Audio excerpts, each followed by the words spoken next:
Ọ bụ omenala ndị be anyị ndị Akpugo. Oge a na-eme irekwa maka Chinyere, a na-erekwa ụkwụ mma n'ihu anyị Akpugo. The elder, okenye nọ n'obodo bụ ihe na-eme ya bụ omenala. Eji nkịta nakwa ọkụkọ wee na-erekwa ya. Ije n'obodo Thailand n'akụkụ China, ha na-eme mmọnwụ abalị. Ije na Benin Republic, ha na-eme mmọnwụ abalị. Ije na Badagry na Lagos na-eme mmọnwụ abalị. Ndị Yoruba, ndị TV. Ije n'obodo Egypt, ha na-eme mmọnwụ abalị. Ọtụtụ obodo dị iche iche n'ụwa na-eme omenala.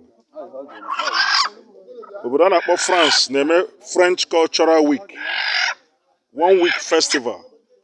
Ndị China na-eme omenala Buddha, ya Buddhist, for 1 month.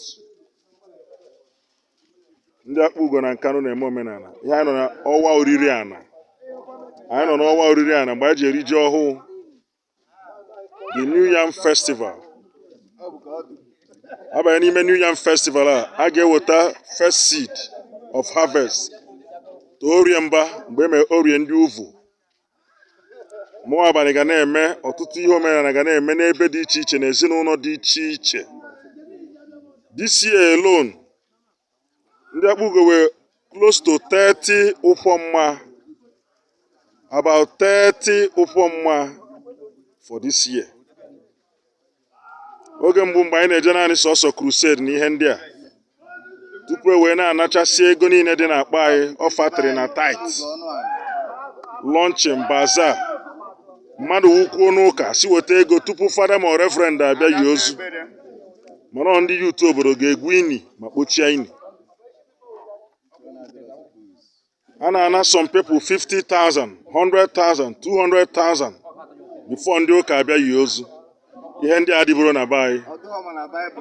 Ọ dịkwuru ma na Bible, were ebe Jizọs si ka a na 100,000 before abịa yi onyewu. Kama na akwụkwọ nsọ oge Jesu mere njem dị otu, ọ si Talita Kumi, nwata kunie. Ọ sikwazi Lazarus come out, ya onye wụrụ awụ rise up. Oru ka Jizọs Kraịst nabazi, wee nabazi ego before abịa yie mmadụ n'ụlọ. 100,000, 200,000. A na-anasị anyị ego silently, and the police and judiciary are keeping quiet. A na-ekene niile na-eme omenala a. Ndị Akpugo ọ ga-adịru na mma o. Ndị Akpugo ọ ga-adịru na mma o. Ụmụ ndị uwe ojii ekene m unu.